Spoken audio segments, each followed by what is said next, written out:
That's right. Can Life do it again? It's a big question.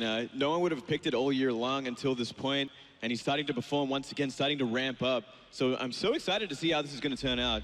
All right, here we go. First semi-final of the day. Down here on Iron Fortress, spawning in as the blue Protoss player, playing for SKT Telecom. It's Classic.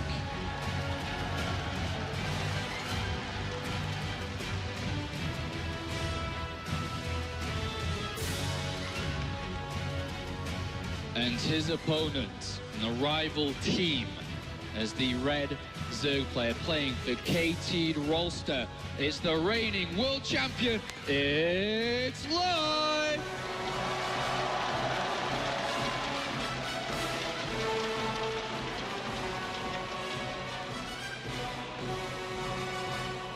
So many Life fans in this audience. Not a surprise after what he did last year.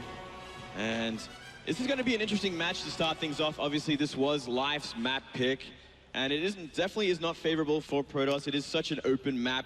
Trying to take a third and a fourth can be extremely hard, especially against someone as aggressive as Life. And I mean, if we look back at the round of 16, he is pretty aggressive. And that's what we should be expecting him to see today, because of course, semi-finals straight into the grand finals. That is how he plays. But at this current point in the game, we see Classic moving out with a second probe, and a forge has been constructed very early on. That's right. Looks like he's going to put on the aggression. I can't blame him at all. Usually Protoss might look for more aggressive sort of styles on this map to avoid going to that third base mid-game. And, well, Life already going for that very early hatchery. We could very well see that cannon rush. There's the first pylon placed down here by Classic. Life has pulled a drone to have a look what's going on. And he does see the pylon being built and pulls 3 additional drones. All right, so not a completely overcommittal sort of drone pull there.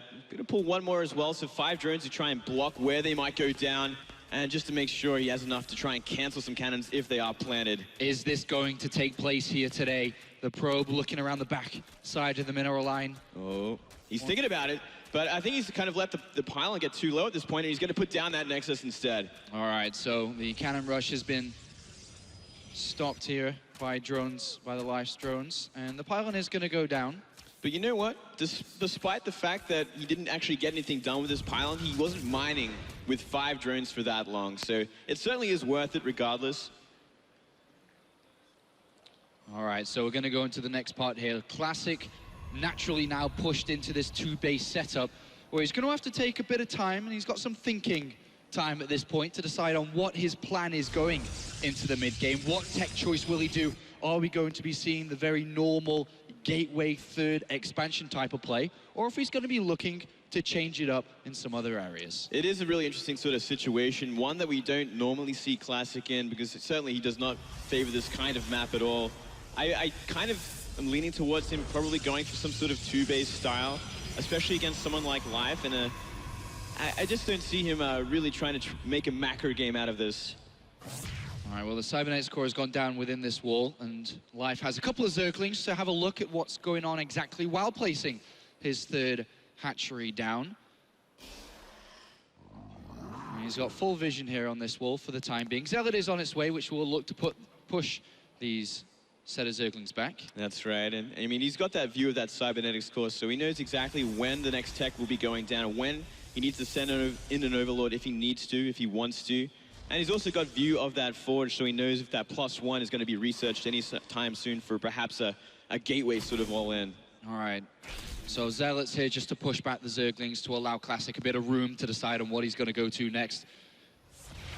And we'll see if Life can tackle Classic, because definitely throughout this series, we're looking at an aggressive and a tricky and a scrappy Zerg player that will want to drag the game that way, compared to Classic, who's going to be looking to play a solid game. He probably feels that he is the more solid and the better player the longer the game goes. Yeah, Biel referred to him as like a dishonorable sort of Protoss player, and it's because he wants to take it to the late game where he can make that giant death ball and be extremely comfortable, which is no doubt why Life chose this map first as well. All right, well, the Twilight Council has been placed down now by Classic. Spore Crawler #1 has been placed in the second base here for Life. Obviously good against Stargate player for Oracles to come in, good against any Dark Temple play, even a second Spore Crawler's on his way. Life right now, Moonglade, has not got good vision on what Classic's up to. He's got no Overlord in the correct position. He's only got these Zerglings up front, and he's trying to figure out what this Protoss is up to. Certainly so. It's a very difficult situation. He's not going to really find anything. He saw a sentry for a second there, but that doesn't tell you too much at this point in the game. And he really will be trying to look for anything that he can with that Overlord, and it is going to be that Dark Shrine. All right, so some Dark Templars coming into play now. And there is a probe out in the middle of the map, near the center part here, which is obviously going to be the probe that will be looking to plant a pylon down somewhere on the side. But Life does have a Zergling there. He's already got Spore Crawlers. Yeah, he should be in a good place to find, to kind of defend against it, so long as he has units in place. You know, Dark Templars can definitely destroy a Spore Crawler pretty quickly if there's more than one. And at this moment, Life knows that there's no third base down. My Protoss player at the 8-minute mark here, on 2 bases, clearly is up to at least something at this moment. He started his unit production very early on. Here's the probe that's moved slightly to the west here, that is planted down that pylon and will be the location for the Dark Templar to come into this game. And now Life, can he piece this puzzle together? He's having a look at the front wall here, sees a set of units, but can he really click that Dark Templar are going to be up here shortly? That's right. Classic is trying his best to sell it that he wants to go for that third base. He's trying to build infrastructure around that ramp so he can push his way up eventually. Worried about Lings, or perhaps, or at least pretending to, while he gets those Dark Templar on the map. 4 of them indeed, so 3, and now even another one. So I think that's maybe a total of 5 indeed coming out here. And let's see how much damage Classic can do, because he needs to. A Warp Prism as distraction comes into the natural, is spotted by the Spore Crawl and taken out. Life. Is he going to be able to take damage here? Can Classic deal the damage? The Spore Crawl obviously giving the detection, but it is going to go down incredibly fast, and obviously it's going to be needed to be more. And the Spore Crawl goes down, and the hunt for the hatchery begins. Oh, this is going to be doing so much damage. He might actually get out this Overseer in time, though. So close. Oh, I think he's going to go down in the last second, and that is a huge blow for Life. You never want to lose a hatchery this early on, not against a Protoss, not on any map. And this is going to give Classic the winner of opportunity to go for that third base or go for an all-in behind this. His economy has been stuck now, Life. He's down to 2 bases. His production, naturally as well, is also going to be a lot slower, not having that hatchery, being able to have a queen lava inject into it for the more lava that he needs to produce an army. And now, with what Life has left over, he's going to move forward. Oh, he's going to go for a big counterattack. He also has Burrow, by the way, and there's no detection at the front besides that cannon, just out of range. Yeah, good set of force fields there. Do hold Life back for now. Oh, he's going to be pushing forward as well. If he can get rid of this cannon, he's eventually going to have Burrow movement, which is going to really help out in pushing, and that Robo is miles away from finishing. But surely at this point, with Life almost back online with his economy on this third base, and Classic not having his own third Nexus and kind of stuck in his own 2-base situation, how bad really is this for Life? I mean, he's 60 supply up. He's 60 supply up, but it is in roaches, which is the problem right now. They are such a supply-heavy unit, and they get pretty redundant as the game goes on, as that +2 finishes, as well as the blink for the Stalkers. And no doubt we're going to be seeing Immortals added into this army. So really the idea behind Classic's strategy in this game is to stay on 2 base for as long as possible, deny the economy, and build like a mini death ball of his own in the mid-game.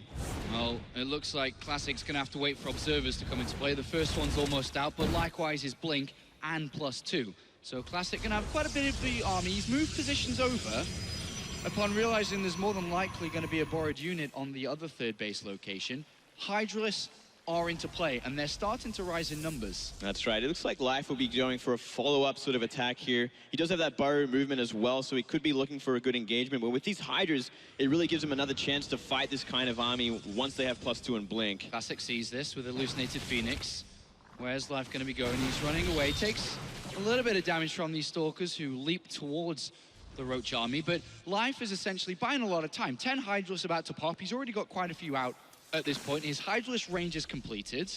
He still has, that supply lead is really the big thing at this point. 80 supply lead, but it's about trying to find that position, trying to find the engagement, which is really going to favor him to trade out well. Well, here we go. 4 force fields planted down by Classic, but the Burrow underneath them as the Roaches charge forward. Life, how is he going to attack upper ramp here? Does not want to get his forces split up, so he changes direction, and he's going to attack into the center piece here.